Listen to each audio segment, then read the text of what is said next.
Sudah berapa lama kita beramal karena iming-imingan?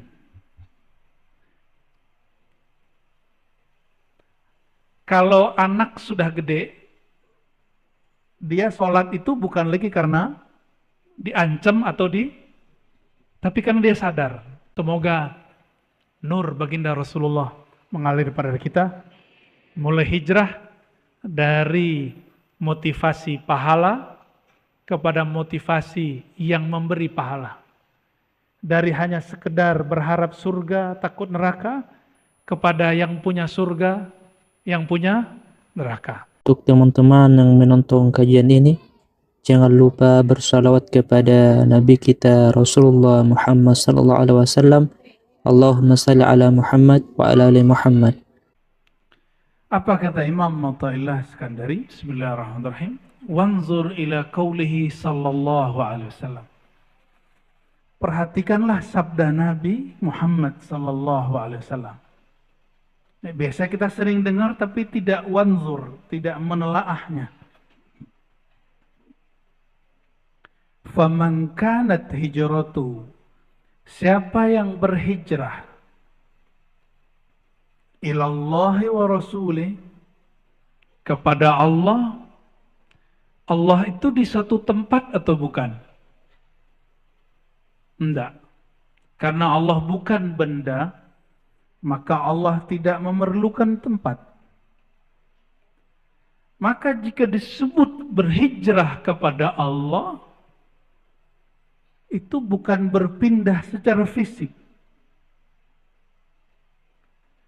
Maka ini disebut al-hijrah minal maddiyah, berhijrah dari sisi materi kepada sisi rohani. Berhijrah dari pahala kepada yang punya pahala.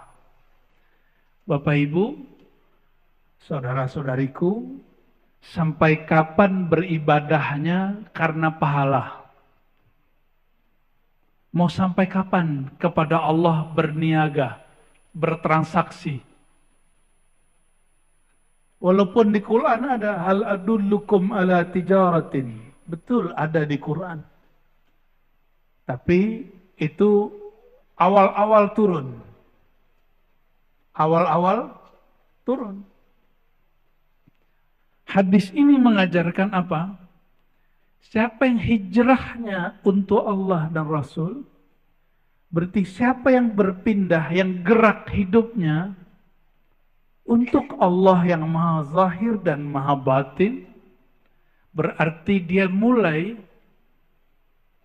beribadah itu bukan lagi karena transaksi pahala. Seandainya tidak ada ustadz yang mengatakan sholat duha melancarkan rezeki, masih sholat duha kah? Bagaimana? Hah? Saya kurang yakin. Seandainya umroh, antara umroh dengan umroh itu ampunan dari Allah, seandainya tidak ada hadis itu, mungkin orang-orang tidak mau umroh.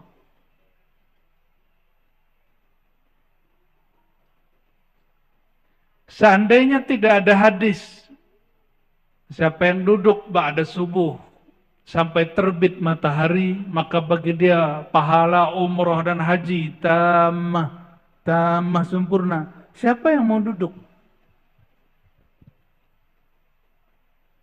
Nabi berbicara begitu kepada sahabat yang awam. Sahabat yang awam. Tapi sahabat-sahabat yang tidak awam, yang sudah mengenal Allah dengan makrifat yang dalam, mereka tidak diajarkan begitu. Jadi Nabi itu mengajari sahabat bertahap. Ada yang diberi motivasi. Akhirnya mereka beramal karena motivasi. Lama-lama mereka beramal bukan karena motivasi pahala, tapi karena Allah yang nyuruh.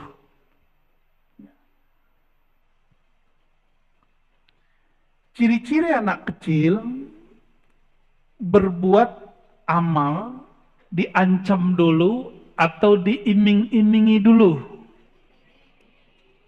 Ama diancam, benar nggak? Diancam dan di dua-duanya. Sudah berapa lama kita seperti itu?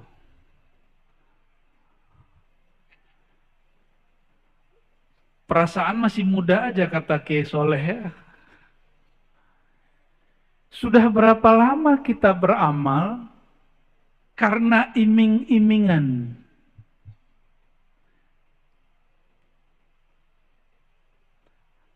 Kalau anak sudah gede, dia sholat itu bukan lagi karena diancam atau tapi karena dia sadar. Maka anaknya sebut, kamu sudah dewasa nak. Ini yang di depan saya sudah dewasa belum rohaninya? Seandainya tidak ada ayat ala bidzikrillah tatmainnul qulub, ketahuilah hanya dengan menyebut nama Allah kalbu menjadi tenang. Seandainya tidak ada ayat ini, mungkin orang jarang berzikir kepada Allah. Karena kita ini biasa dididik seperti pedagang sama pembeli. Jarang yang dididik menjadi orang yang tulus mencintai. Ini saya nggak nanya ke bapak-bapak, ibu-ibu seneng nggak dicintai tulus? Apalagi umur udah nambah gini ya nggak?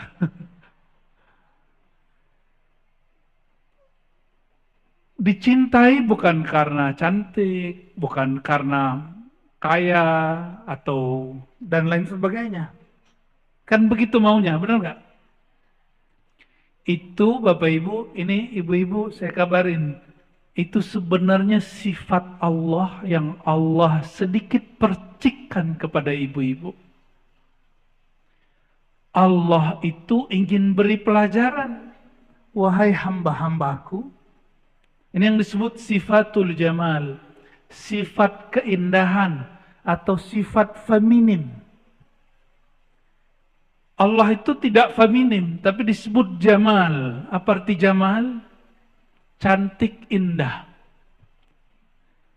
Kalau saya sebut indah, cantik, itu sebutan untuk cowok atau cewek? Ada nggak cowok cantik? Begini tangannya nggak jatuh.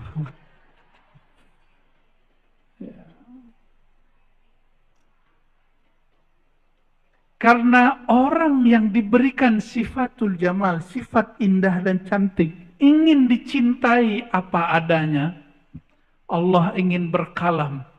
Wahai hamba-hamba Allah, wahai laki-laki, wahai perempuan, wahai pria, wahai wanita, cintailah aku apa adanya. Makanya Allah disebut dalam hadis Imam Bukhari, innallaha ghayurun. Allah itu maha pencemburu. Pencemburu itu laki atau perempuan biasanya? Perempuan. Makanya ujian perempuan itu selalu cemburu. Ya. Benar Pak ya? Kalau kita cemburu beres Pak. Ya. Kalau ibu-ibu cemburu panjang ceritanya.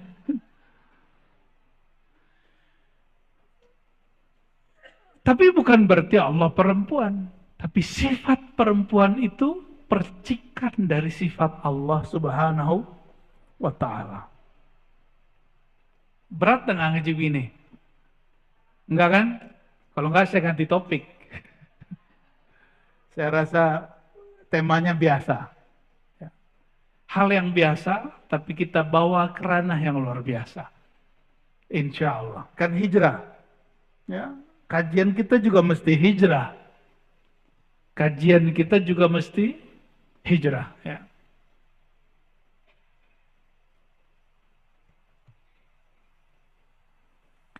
Kata Imam Nuthailah, wa ta'ammal hadzal amr in kunta dha fahmin wassalam.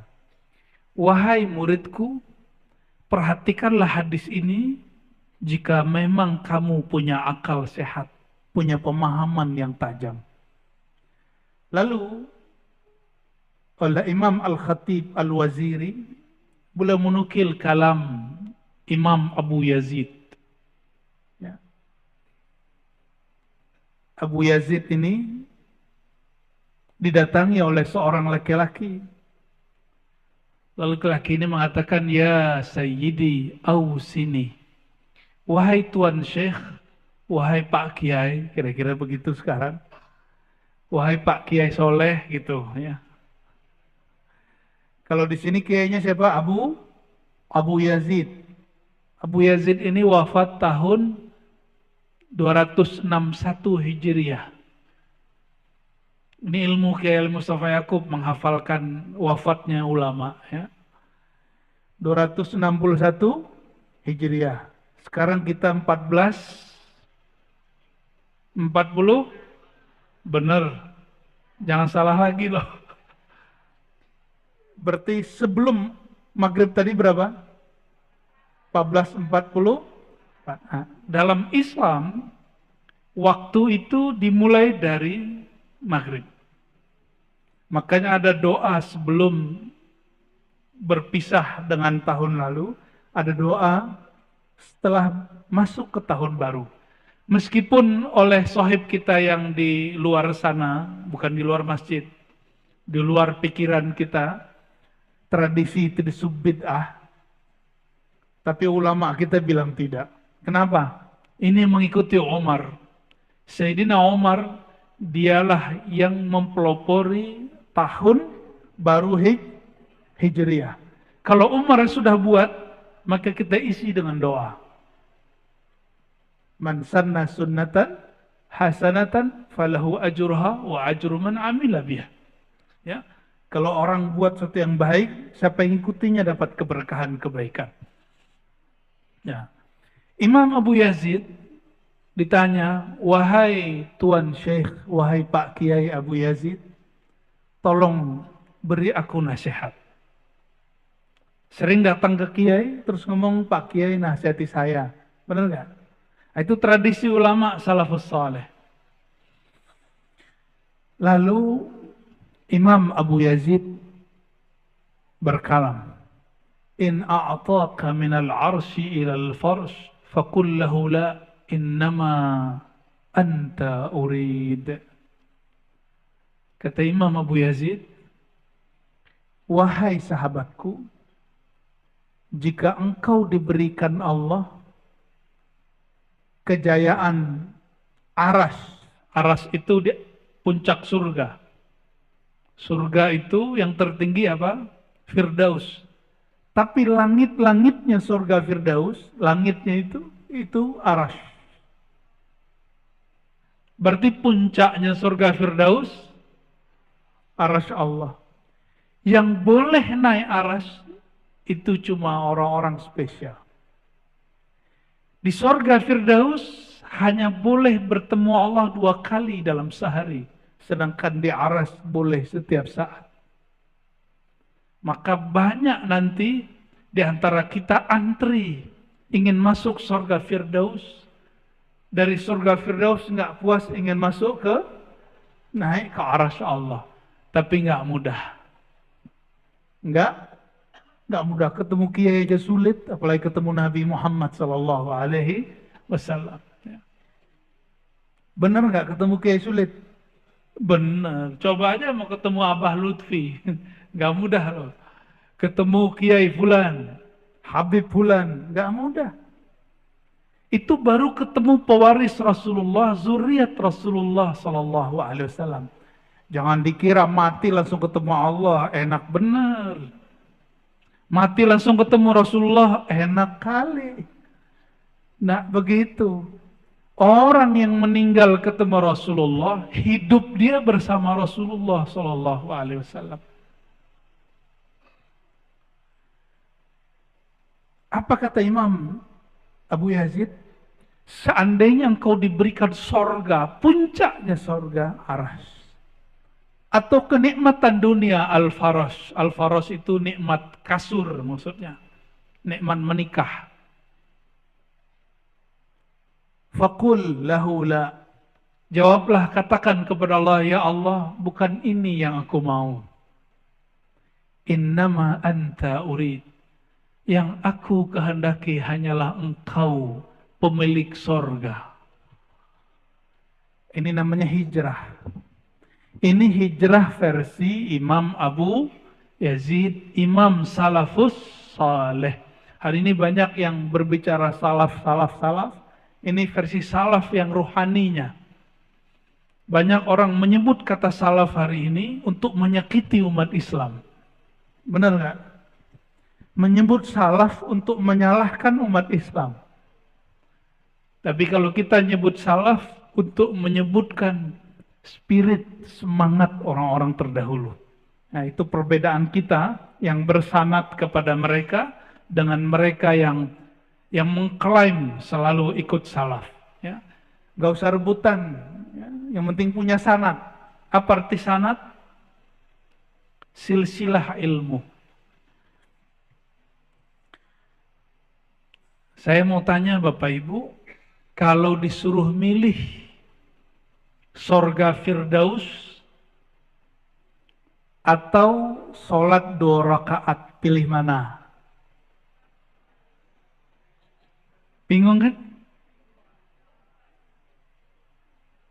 Pilih mana Pak? Ayo Mas, Bang. Sholat 2 rakaat atau surga Firdaus? Beneran, belum tentu diterima loh. Sholat gaya bener. Kayak udah diterima aja sholatnya. Enggak apa-apa. Apa alasannya kalau sholat? Apa? Berzikir. Zikir belum tentu ketemu. Apa? Ikhlas.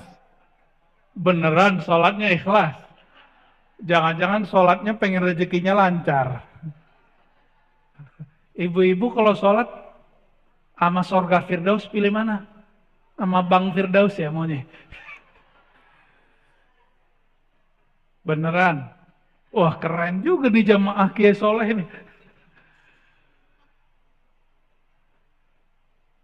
Imam Abu Sulaiman Ad-Darani. Siapa namanya? Beliau bagi jawaban dan alasannya. Kata beliau, "La'in khuyyirtu baina rak'atain wa dukhulil firdaus, lakhtartul rak'atain." Beliau ini dibully oleh sebagian orang yang tidak faham bab ini. Karena beliau mengatakan, seandainya khuyyirtu, aku disuruh milih sorga Firdaus atau sholat 2 rakaat. Lakhtartur rak'atain. Aku akan memilih sholat 2. Tunggu dulu.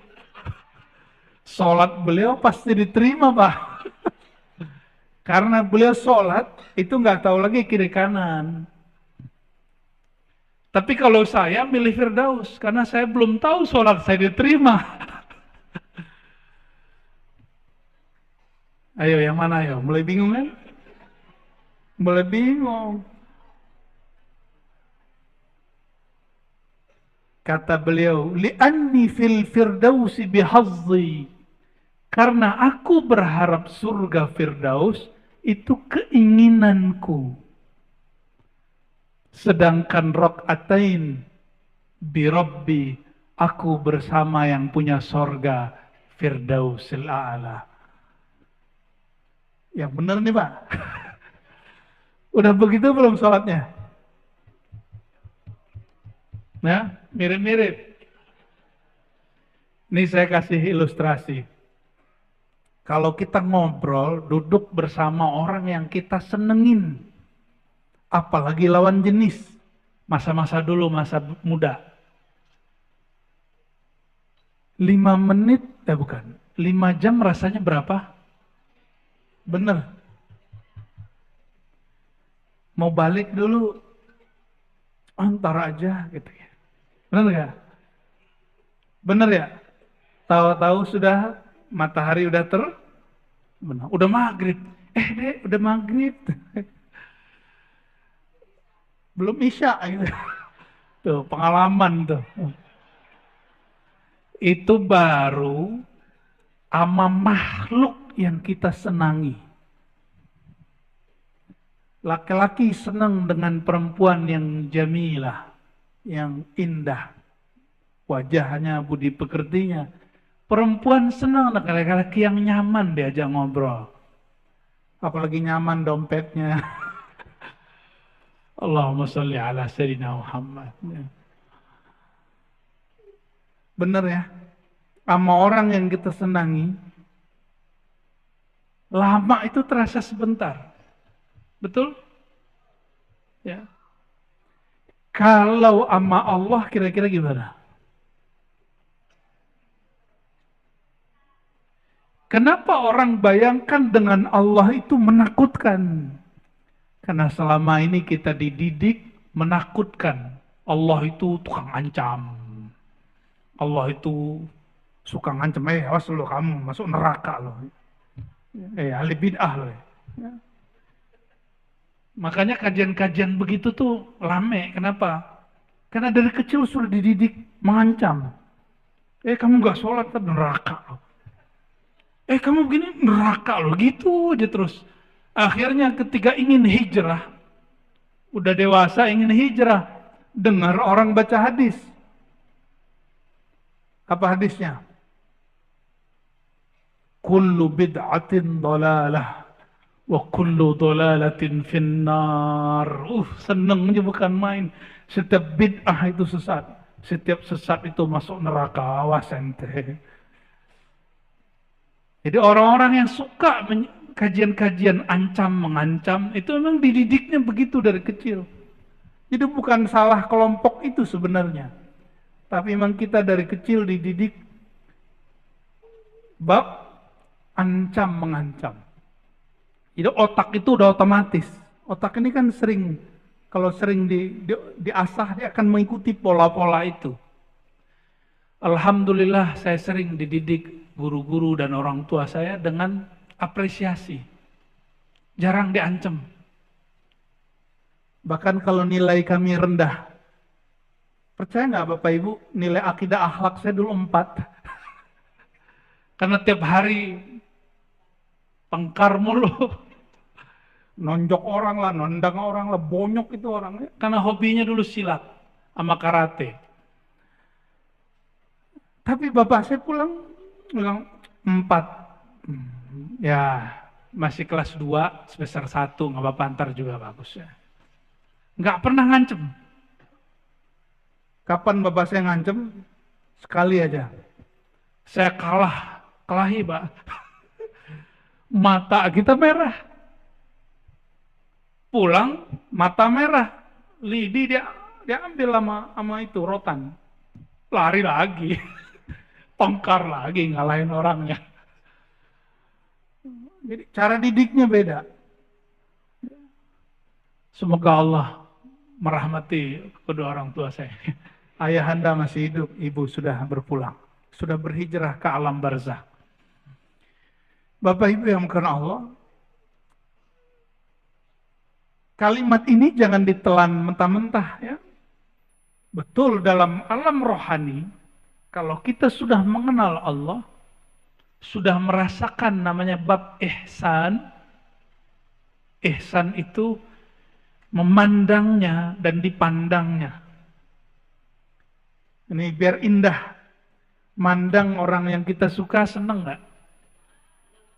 Dipandang oleh orang yang kita cintai seneng gak? Itu yang disebut ihsan. Beruntunglah yang namanya ihsan. Ya. Ya. Pengen namanya hikam ya. Bener, senang dipandang oleh orang yang kita suka. Senang. Dipandang oleh guru, dipandang oleh orang yang kita anggap mulia, kita senang. Tapi bedanya kalau dipandang guru, ada guru yang kalau mandang kita keringetan. Itu karena gurunya suka ngancem. Ada guru yang jika pandang kita, kita senang berbunga-bunga. Begitu nggak? Rasulullah itu digabung dalam diri beliau dua hal itu. Ada bab Jamal, ada bab Jalal. Sehingga ada sahabat baru datang kepada Rasulullah Sallallahu Alaihi Wasallam. Dia merasa dirinya paling sempurna diperhatikan baginda. Apa kata dia? Dengan pedenya bertanya, wahai Rasulullah, apakah aku orang yang paling engkau cintai? Rasulullah ini jujur. Kalau ditanya begitu, jawabnya juga jujur. Maaf, orang yang paling kucintai Abu Bakar. Langsung wajahnya. Di situ dia tahu Rasulullah itu suka memberi perhatian semua sahabatnya. Wala yaqta' haditha ashabih. Nabi itu kalau sahabatnya ngomong nggak dipotong. Nggak sanggup jadi nabi, Pak. Saya nggak sanggup jadi nabi. Saya kalau orang banyak nanya, saya potong aja. Pertanyaannya apa mas? Gitu, langsung gitu. Kalau Rasulullah enggak. Apalagi kita dikasih limit sama pengurus. Sekian menit, Buya, katanya. Ya harus kita potong-potong tuh kalau orang nanya. Kalau kita belum sampai martabatul khawas, tingkatan setinggi beliau, atau murid Imam Ad-Darani, pilihlah surga Firdaus. Tapi kalau sudah tahu ilmu ihsan, sudah merasakan nikmatnya sholat, udah pernah nikmat sholat belum? Nikmat sholat bukan karena bacaan imam bagus. Mohon maaf nih para imam. Bukan. Nikmat sholat itu munculnya dari dalam. Makanan enak di depan. Hati lagi nggak enak. Makannya enak nggak? Paham? Sorga di dunia itu namanya sholat. Hidangan terindah di alam semesta itu namanya sholat. Apabila seseorang hatinya tidak nyaman, maka dia tidak akan mampu menikmati sholat. Oleh karenanya Bapak Ibu, sebelum sholat handphone matikan. Ya, sebelum sholat. Duduk berdiri, kalau perlu sholat dulu 2 rakaat. Itu namanya conditioning. Jadi Rasulullah SAW mengajarkan conditioning. Selevel Nabi, conditioning mau zuhur 4 rakaat. Umatnya Nabi berapa rakaat? Beneran. 4 paling cuma 1-2 orang ya. Mulai ngamalin mulai besok. Sunnah sebelum sholat zuhur. Jadi kita udah azan. Kita sholat berapa rakaat? 2 rakaat plus 2 rakaat. Itu cara apa? Mengkondisikan hati. Itu rahasianya. Selevel baginda Rasulullah SAW, beliau mengkondisikan kalbunya sebelum sholat zuhur 4 rakaat. Masa kita tidak? Khusus maghrib karena beliau kadang sholat 2 rakaat setelah azan, kadang tidak.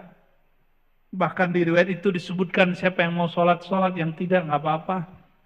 Maka sahabat Nabi, sebelum terbenam matahari, mereka sudah duduk di masjid. Ya, kalau kita mungkin duduk di musola, di surau, di langgar, duduk di tempat kita mau sholat, persiapan kolbu.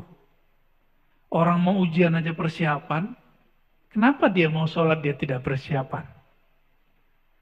Mulai mau hijrah sholatnya, maka sebelum sholat persiapkan dirinya bertemu Allah Subhanahu wa Ta'ala. Allah yang dipandang apa? Baju yang bagus? Enggak. Yang dipandang Allah apa? Kolbu. Maka yang dipersiapkan kolbu. Tapi kolbu ini dia terpengaruh oleh yang zahir. Ya, terpengaruh oleh handphone, oleh mata menonton, oleh gosip, oleh pikiran. Kondisikan kolbu sebelum sholat. Ya. Rasulullah itu makomnya sudah sampai, sholat itu rehat. Kalau kita rehat dulu baru sholat, beda. Makanya saya nggak yakin kalau tadi jawabnya, saya pilih sholat Ustaz. Nah, kurang yakin saya. Belagu benar. Bapak Ibu yang mengasihi Allah. Waqala Imam Abu Bakar Asy-Syibli quddasallahu sirrahu. Imam Junaid, pernah dengar Junaid? Junaid al-Baghdadi, Imam Salafus Saleh, beliau yang mengajarkan tasawuf. Jadi kalau ada orang ngomong hari ini, tidak ada tasawuf di masa dahulu, di masa Salafus Saleh, dia berbohong atas ulama Salafus Saleh. Imam tadi yang saya sebut Darani, Imam Junaid, dan yang pertama kita sebut Abu Yazid, semuanya imam salafus saleh. Dan semuanya imam sufi. Jadi sufi bukan dari Buddha, bukan dari Hindu, apalagi dari Yahudi. Ya. Masa ada ustadz bilang ini dari Shaolin? Ya. Kalau nggak belajar sejarah, nggak ngaji hadis namanya hadis mulus salsal, ente ngaji, jangan cocok logi. Ya, dalam kajian ilmu hadis ada namanya al-musalsal bisubhah, hadis menerima tasbih dari guru. Lalu tasbihnya dari mana? Dari murid Sayyidina Ali dan murid Sayyidina Abu Hurairah namanya Al-Hasan Al-Basri. Siapa namanya? Beliau yang pertama kali pakai tasbih. Tasbih dalam pengertian seperti ini. Tapi tasbih yang umum jumlahnya 2000. Pertama kali Abu Hurairah. Sedangkan tasbih yang tidak diikat yang pertama kali istri Rasulullah itu Juwairiyah dan Safiyah. Apa kata mereka yang tidak sepakat pakai tasbih? Kamu pilih Rasul atau sahabat? Itu namanya GOBLOK. Jangan dibaca. Sahabat itu ikut Rasulullah. Jangan kemudian kasih pilihan ikut Rasul, ikut sahabat. Ikut sahabat itu ikut Rasulullah Sallallahu Alaihi Wasallam. Betapa mereka menghina sahabat-sahabat Rasulullah Sallallahu Alaihi Wasallam dengan mengatakan ente ikut Nabi, ente ikut sahabat. Itu kalimat yang tidak pantas dikalamkan oleh seorang yang mengaku ahlus sunnah wal jamaah. Ya, kita nggak boleh menghina sahabat sama sekali. Itu penghinaan luar biasa. Itu lebih parah dari Syiah. Syiah Rafidah menghina sahabat, tapi nggak sempat ngomong begitu. Nggak ada mereka ngomong ente pilih sahabat atau pilih Rasulullah SAW. Ini Jumatan di sini azannya berapa kali Kiai? Oh keren ya. Ikut sahabat Sayyidina Utsman, hadis Sahih Bukhari Muslim. Bukan berarti ente ikut Utsman atau ikut Rasulullah. Jangan begitu nanyanya. Su'ul adab sama Sayyidina Utsman. Ya. Jadi panas. Kayaknya masjid ini masih panas bagian itu. Imam Syibli, imam yang hidup separuh hidupnya lebih di zaman Salafus Saleh, tapi wafatnya setelah itu. Ya. Imam Syibli wafatnya 334 Hijriah, semasa dengan Imam Abul Hasan Al-Asy'ari dan Abu Mansur Al-Maturidi. Itu imam apa tuh? Imam Asy'ari itu yang ngajarin sifat 20. Allah wujud, idam baqa mukhalafatuhu lil hawadisi. Masih belajar gitu nggak di Sunda Kelapa? Lah harus ada yang ngaji gitu. Lanjutannya Asmaul Husna. Lanjutan belajar sifat Allah, belajar apa? Al-Asmaul Husna. Itulah inti daripada al-iman dan al-ihsan. Kalau kita rutin nanti kita ngaji itu aja ya. Insya Allah. Udah senang duluan. Imam Shibli mengatakan, ihdhar makrahu walau fi qawlihi kulu washrabu. Hati-hatilah engkau, wahai tuan, wahai laki-laki ataupun perempuan, dalam segala hal, meskipun dalam hal makan dan minum, kulu washrabu. Apa maksud beliau berkalam begitu? Hati-hati walaupun dalam makan. Kalau orang awam, nah mau sampai kapan kita jadi orang awam? Itu hanya hati-hati di awal makan dan di akhir makan.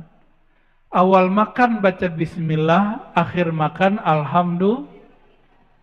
Tapi kata Imam Shibli, kalau engkau mau hijrah, hati-hati di saat makan. Hal anta ta'kul ma'ahu amla. Apakah engkau makan dan merasakan kebersamaan dengan Allah atau tidak? Apakah saat engkau makan, engkau berpikir, nasikah yang mengenyangkan? Kalau orang berpikir nasi yang mengenyangkan, disitulah tumbuh sifat tamak. Jadi kapan orang tamak?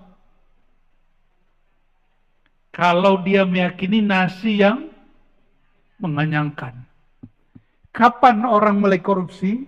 Jika dia mengira duitlah yang membahagiakan. Sama itu. Jadi kalau megang duit, hati-hati. Megang duit, apalagi megang orang yang megang duit. Kata Imam Al-Waziri, lianna zahir at-ta'am wasyarab in'amun wa batinuhu ikhtibarun. Karena orang makan itu zahirnya nikmat, tapi pada hakikatnya, batinnya, Allah sedang menguji dia.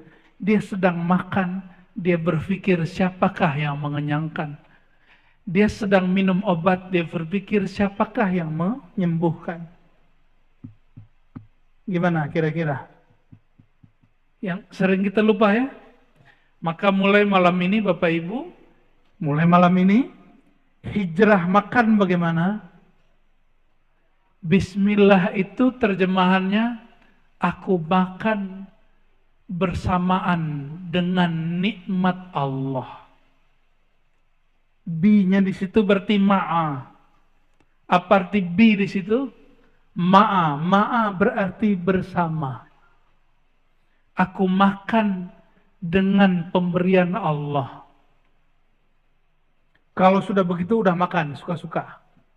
Karena setiap makan yang dirasakan Allah Subhanahu wa ta'ala. Udah begitu belum? Jadi kapan makan kita jadi ibadah? Kalau makannya bersama Allah Subhanahu, sehingga ketika makan, yang kenyang tidak hanya perut, tapi yang kenyang juga batinnya. Itulah makan yang membuat mudah bangun malam tahajud. Itulah makan yang membuat mudah bangun subuh. Itulah makan yang membuat pikiran orang bisa jenius. Jenius melebihi jeniusnya orang-orang dunia. Tapi jenius akhirat. Orang jenius itu visioner. Visioner ahli dunia, bagaimana dapat untung di dunia. Tapi visioner orang akhirat, dia berpikir sampai melewati dunia. Berarti sampai ke akhirat. Jadi hitung-hitung dia sampai ke akhirat. Itu orang visioner.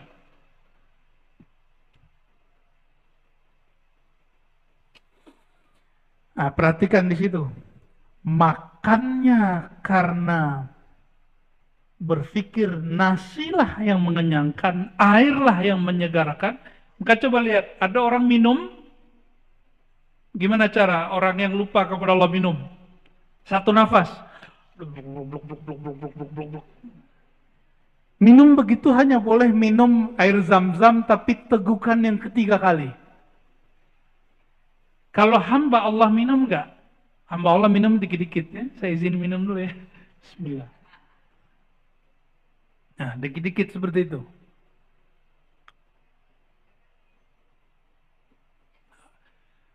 Jadi minum jangan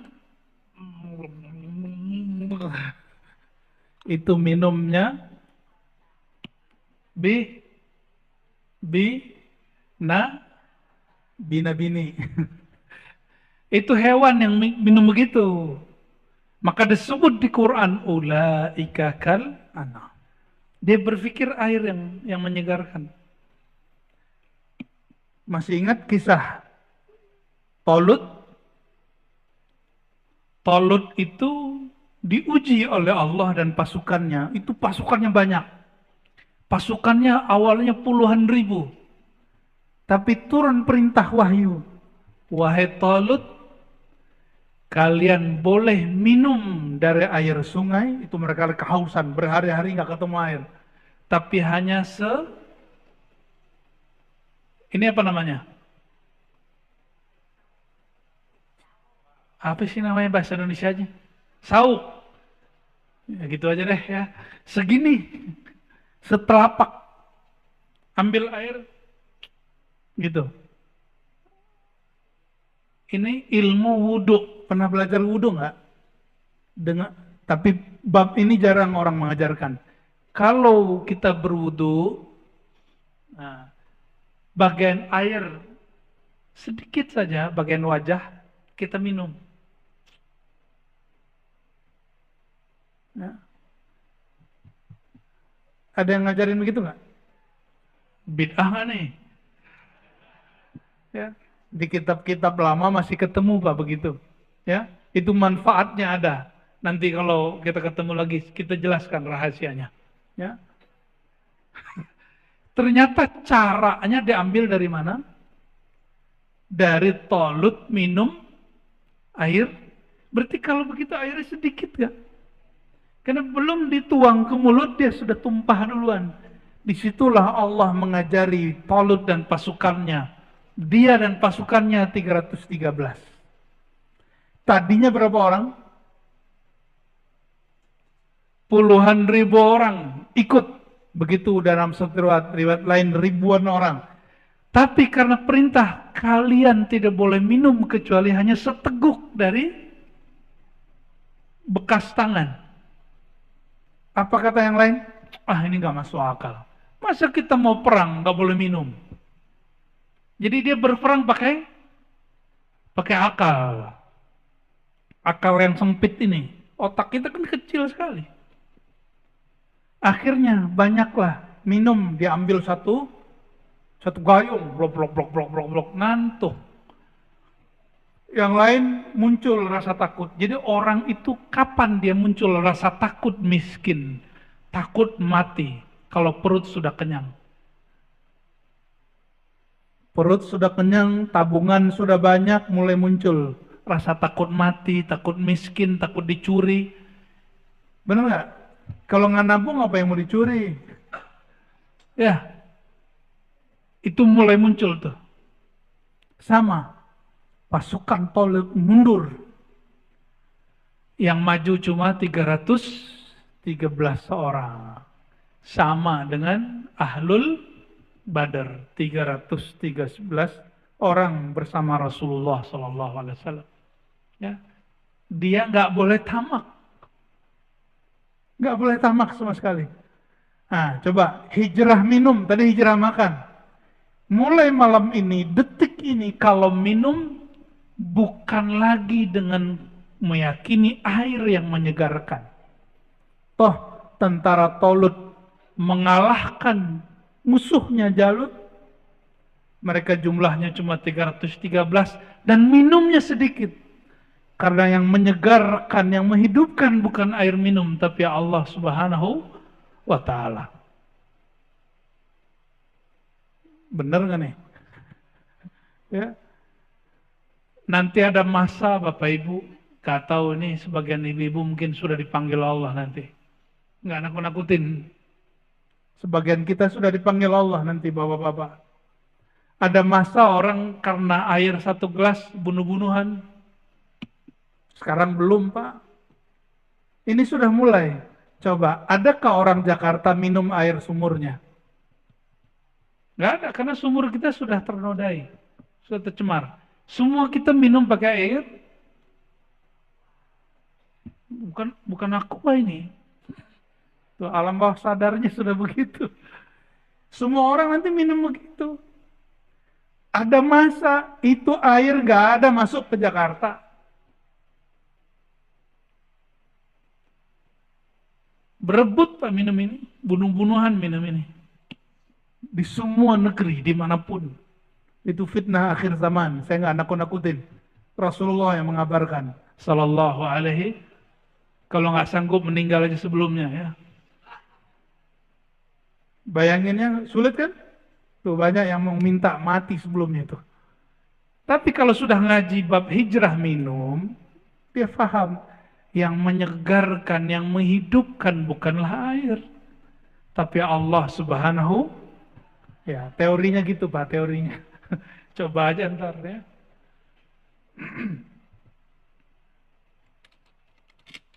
Terakhir ya. Ketika disebut al-muhajiru man hajara, man al-mujahidu man hajara. Ada yang hafal nggak? Ada al-mujahidu man jahada hawa, ya. Al-muhajiru man hajara mimma nahahullah. Itu riwayatnya. Orang yang jihad itu yang berjihad melawan hawa nafsunya. Hadis ini sahih, ada di Bukhari. Dan orang yang hijrah itu al-muhajiru, orang yang hijrah itu orang yang hijrah dari sesuatu yang Allah tidak suka. Allah tidak suka ketika kita minum airlah yang kita etikatkan itu yang menyegarkan. Mulai sederhana, mulai hidup hari ini. Nah, bukan nasi yang menyegarkan, bukan nasi yang bikin kenyang. Ya. Kira-kira orang Indonesia kalau umroh haji nggak ketemu nasi, ngamuk ya? Oh ngamuk. Udah nyampe di Mekah, itu nggak ketemu nasi masih ngamuk Pak. Ternyata Tuhannya, padahal makan apa aja di depan. Apa yang depan, yang dihidangkan makan aja. Tapi kita alam bawah sadar ngomong ini, saya kalau nggak makan nasi, saya nggak makan. Itu nyiksa diri namanya. Kenapa kita buat kaidah begitu?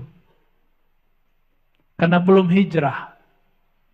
Maka siapa yang ditakdirkan Allah minggu depan, besok, bulan depan umroh, tahun depan haji, coba mulai latihan kurangi makan nasi. Saya nyaksiin sahabat saya kalau nggak makan nasi, merotos. Nasi. Serius. Pusing dia kalau nggak ketemu nasi. Seperti suami pusing nggak ketemu istri. Emang betul pusing? Kayaknya bapak-bapak ini nggak pusing. Yang pusing ibu-ibu. Bapak ibu yang makan Allah. Ketika Nabi SAW keluar dari Mekah, beliau ternyata keluar itu prosesnya sudah panjang. Prosesnya sudah panjang. Kebetulan saya kemarin nginep di hotel yang dekat Mina. Sekitar 500 meter dari hotel kami, itu ada satu masjid namanya Masjid Al-Bay'ah. Apa nama masjidnya? Masjid Bayat. Di situ dulu orang-orang Ansor berbaiat kepada Rasulullah SAW. Ya, ada yang sudah melewati itu. Ya, Masjid Bayat itu tidak dibolehkan oleh pemerintah Saudi untuk dikunjungi. Saya nggak tahu kenapa. Ya, dipagar Pak sekarang. Masjid Bayat itu jaraknya dari Masjidil Haram agak lumayan jauh. Ketika musim haji, orang-orang Madinah datang ke Mekah. Setiap kali ada orang datang ke Mekah, Rasulullah SAW bersama Abu Bakar dan sahabat yang lain, cuma beberapa sahabat itu nyapa, Kalian dari Yastrib? Iya, kami dari Yastrib. Diajak, dikasih makan, minum, diajak ngobrol tentang bicara agama. Sampai kemudian pembicaraan mereka mengenai menyembah Allah, ya, akhlak yang baik, dan segala macam. Lalu tertariklah waktu itu 6 orang. Ada 6 orang yang tertarik untuk mendengarkan kalam Nabi Muhammad Sallallahu Alaihi Wasallam. 6 orang ini kemudian berbaiat kepada Nabi Muhammad Sallallahu Alaihi Wasallam. Ini belum di masjid, belum di Baiatur Ridwan, belum, masih panjang. Lalu mereka mengatakan, wahai Rasulullah, kami izin pulang kampung.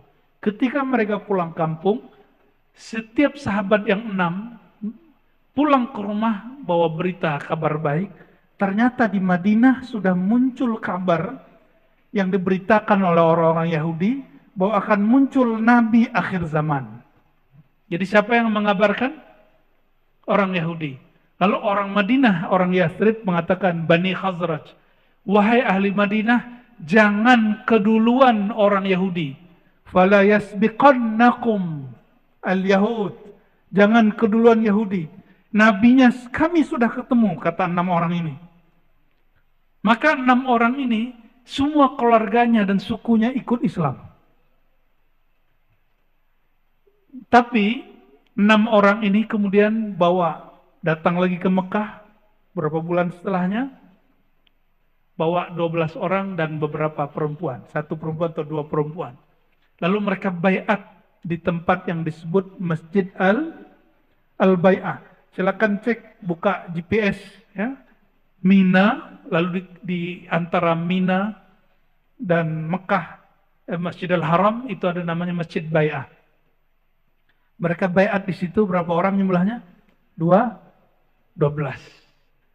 Berarti sebelum Nabi hijrah itu sudah ada yang Islam dari ahli Madinah. 12 orang pulang mengislamkan 70 orang. 70 datang. Baiat lagi di tempat itu. Kapan mereka baiat? Nggak mungkin siang. Pasti dibunuh oleh kafir Quraisy. Tidur kafir Quraisy, jam 12 malam mereka datang ke situ berkumpul. Itulah tradisi Nabi SAW ngaji jam 12. Ini saya senang sekali, Sunda Kelapa walaupun cuma sekali setahun atau beberapa kali sebulan, buat tradisi ngaji sampai tengah malam. Sampai jam berapa nanti Ustaz? Okay. Sampai jam 2, jam 3, luar biasa. Itu sunnah apa? Sunnah sebelum hijrah. Itu persiapan hijrah. Kuat nih, gak tidur sampai nanti. Ntar kan ada Syekh Muhammad Ali Jaber ya. Siapa lagi? Syekh Hisham. Jangan tidur ya, ngantuk-ngantuk dikit boleh. Ini belajar, kalau kami dulu hampir setiap minggu. Bahkan seminggu itu saya 2-3 kali ngaji jam 12 sampai jam 3. Lalu yang kita siarkan dulu kajian hikam semasa pandemi, itu nggak pakai masker Pak. Jam 12 sampai jam 3, jam 12 sampai jam 3. Tapi alhamdulillah nggak pernah dibubarin pemerintah, alhamdulillah. Saya berterima kasih juga. Nggak pernah dibubarin. Tapi kami membubarkan diri sendiri ya. Karena pandemi selesai kita bubarkan. Ya. Pandemi bubar, kita bubar. Ya. Kembali ke masjid-masjid. Lalu 70 orang pulang. Mereka pulang, semua orang di Madinah masuk Islam. Jadi Nabi sebelum hijrah itu persiapannya nggak sembarangan. Dan ingat, Nabi hijrah tanpa perang. Justru beliau yang diperangi. Maka siapa yang hari ini gerakan hijrah lalu ngebom, lalu menyakiti orang-orang yang sudah bersyahadat, mereka telah mengkhianati perjuangan hijrah Nabi Muhammad sallallahu alaihi wasallam. Maka saya menghimbau siapapun yang terpengaruh oleh pemahaman ngebom, ya, bom masjid, bom pengajian maulid, bom orang-orang begini. Tolong kembali ke jalan Rasulullah Sallallahu Alaihi Wasallam. Ya. Rasulullah nggak begitu. Rasulullah bisa ngalah-ngalah. Ya. Maka kemudian ketika Nabi keluar, Nabi keluar itu dengan siapa? Sayyidina Abu Bakar As-Siddiq. Nah, bagian ini yang pas sebagai penutup, ya. Sayyidina Abu Bakar As-Siddiq ketika keluar dari rumahnya, itu jalan, itu dikejar-kejar. Bayangin kita dikejar-kejar orang, itu orang bawa panas. Gitu. Akhirnya Rasulullah SAW dan Sayyidina Abu Bakar Siddiq berhentinya di mana? Di bukit Sur, lalu naik ke atas. Kata Sayyidina Abu Bakar, ya Rasulullah, seandainya mereka melihat ke bawah, pasti kita terlihat. Apa jawaban baginda Rasulullah SAW? Wahai Abu Bakar, apa pendapatmu, pandanganmu, jika kita berdua yang ketiganya Allah, kira-kira gimana? Langsung Abu Bakar yang tadinya gelisah, tenang. Lalu Abu Bakar dilihat Nabi nangis. Jadi setiap kali ada ngejar, Abu Bakar nangis. Ketika nangis, Nabi tanya, wah Nabi kaya Abu Bakar. Wahai Abu Bakar, kenapa yang kau nangis? Engkau nangis karena berjuang susah. Coba lihat, ini spirit Abu Bakar. Mesti kita ambil. Kata beliau, ma baqaitu ala nafsi ya Rasulullah. Wahai baginda, aku tidak menangisi susahnya diriku. Tapi aku menangisi orang semulia engkau. Kenapa harus bersusah-susah begini? Kenapa harus diusir seperti ini? Kalau aku diusir, aku dibunuh, tidak masalah. Tapi jika engkau yang diusir, ini masalah bagiku. Lihat Abu Bakar As-Siddiq. Maka ketika beliau keluar, turun dari Jabal Sur, itu ada orang yang ngejar terus. Setiap kali mau dapat, Rasulullah angkat tangan, doa. Jadi Abu Bakar udah nangis. Rasulullah kata, ya Allah, selamatkan kami. Setiap kali mau dapat, orang itu terpental. Dan terakhir dia jatuh. Ketika jatuh, Rasulullah berhenti. Ternyata orang ini kemudian mengatakan, wahai baginda, ambillah semua hartaku, aku akan jaga engkau. Dia mulai percaya, Nabi angkat tangan baru dia jatuh. Oh berarti ini betul Rasulullah nih. Ambil semua barangku, lalu pergilah engkau, saya akan kecoh kafir Quraisy. Padahal tadi dia orang yang ingin ikut sayembara, bunuh Muhammad, maka dia jadi orang kaya. Jadi tidak semua orang jahat itu berhati jahat. Nah ini kaidah juga. Ya, tidak semua pemaksiat itu hatinya kotor. Tidak semua orang yang diklaim hari ini pemaksiat pendosa, itu orang-orang yang hatinya berdosa. Mungkin hatinya sedang mencari. Apa kata dia, wahai Rasulullah, engkau berangkat ambil barangku, aku siap pasang badan. Apa jawaban Nabi? Ternyata Nabi SAW tidak mata duitan. Kata beliau, barangmu, asetmu, aku tidak perlu. Jaga dirimu sendiri. Nabi berangkat. Nabi cuma ingin memastikan orang ini bagaimana. Maka Nabi jalan.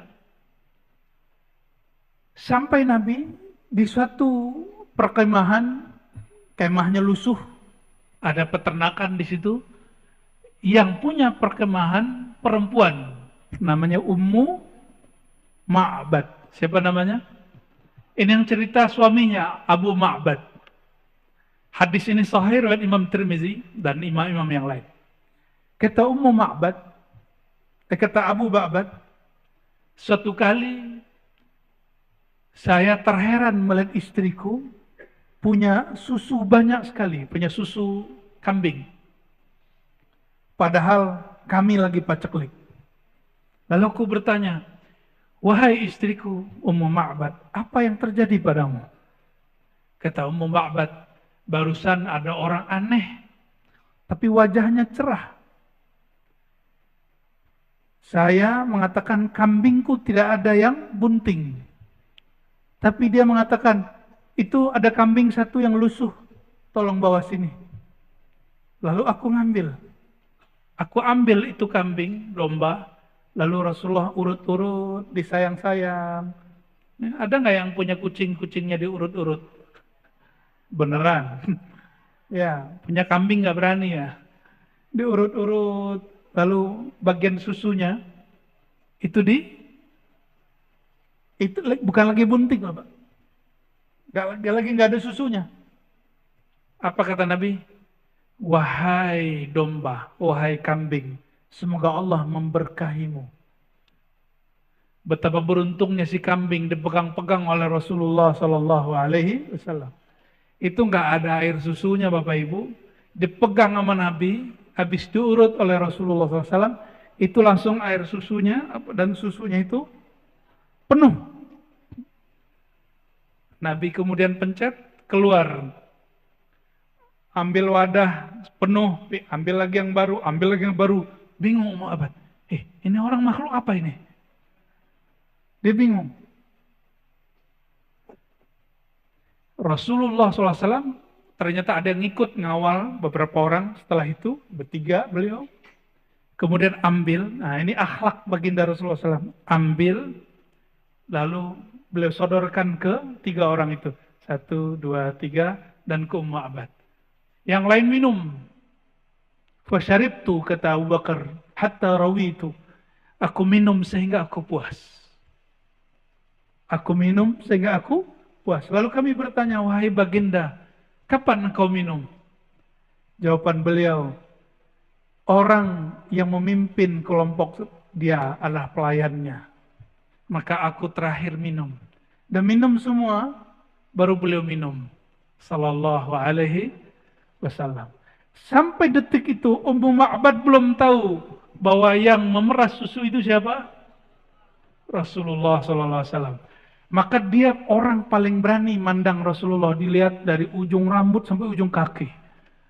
Sedangkan Sayyidina Abu Bakar As-Siddiq tidak pernah berani menatap baginda Rasulullah SAW. Yang berani siapa? Emak-emak. Ya, ini hadis emak-emak. Ummu itu kan emak. Emak Ma'bad. Anak dia namanya Ma'bad. Selesai semua, Rasulullah cuma ambil sedikit, minum, udah beliau jalan. Saya mau nanya Bapak Ibu, kira-kira itu air susu turunnya dari mana? Keluarnya dari mana? Memang Allah punya peternakan susu, punya pabrik susu. Apa jawabannya? Yang megang kunci surga siapa? Rasulullah SAW. Benar? Ya. Di surga ada nahrun, ada sungai disebut min laban, yang mengalir di dalamnya air susu. Kalau Rasulullah mau ambil, boleh nggak? Boleh. Maka itu keluarnya apa? Itu sebenarnya bukan air susu biasa, itu air susu surgawi. Itulah air susu paling mulia yang pernah keluar. Air susu surga yang Allah keluarkan. Sebagaimana air Zam-Zam dan air-air yang mulia yang keluar di tangan beliau. Nggak ada selang di tangan Nabi, tapi keluar air. Kira-kira seperti itu. Bapak Ibu yang bukan Allah, Nabi SAW pergi, datang Abu Ma'bad. Tanya, ini susu dari mana? Wajahmu cerah dari mana? Kenapa? Jawaban Ummu Ma'bad, barusan ada orang, wajahnya sumringah, wajahnya teduh. Matanya Masya Allah seperti habaib-habaib yang kita lihat hari ini. Yang habaib yang sahih ya. Bukan habaib yang tidak sahih. Insya Allah kita hormat kepada semua habaib. Jangan ikut terpedaya dengan isu-isu hari ini. Mereka yang kemudian membenci sebagian zuriat Nabi Muhammad Sallallahu Alaihi Wasallam. Ini awal fitnah akhir zaman. Karena Al-Mahdi keturunan Fatimah. Maka cara supaya fitnah akhir zaman ini bekerja, orang mulai membangkitkan ajaran, jangan percaya habaib. Ya. Yang habaib nggak usah GR dulu, pantaskan aja dirinya. Ya. Kami memantaskan diri kami menjadi pejuang akhir zaman, insya Allah. Ya. Persis seperti wajah, kalau kata Habib Umar, jika kamu mau lihat wajah Rasulullah, lihatlah wajah muridku, Al-Habib Ali Al-Jufri. Senyumnya, sumringahnya. Wajah siapa? Al-Habib Ali Al-Jufri. Silakan lihat wajah beliau. Kira-kira rada-rada mirip begitu, ya. Sallallahu alaihi wasallam. Lalu Ummu Ma'bad menceritakan tentang Nabi dari awal sampai akhir. Oleh karena itu, kalau belajar sirah nabawiyah, yang berani menceritakan tentang wajah Nabi hanyalah Ummu Ma'bad, Sayyidina Ali, Husain, dan keluarga Ahlul Bait. Selebihnya Abu Bakar tidak berani, Umar tidak berani, Utsman apalagi. Kenapa? Sahabat-sahabat ini tidak berani menatap baginda Rasulullah Sallallahu Alaihi Wasallam. Bapak Ibu yang karena Allah, semoga nur baginda Rasulullah mengalir pada kita, mulai hijrah dari motivasi pahala kepada motivasi yang memberi pahala. Dari hanya sekedar berharap surga, takut neraka, kepada yang punya surga, yang punya neraka. Dari makan minum meyakini makan minum itulah yang menyegarkan, kemudian meyakini bahwa Allah lah yang menyegarkan. Semoga hijrah ini berlanjut dan tambah sempurna sebelum kita wafat. Semoga Allah terima hijrah kita semua. Amin ya rabbal alamin.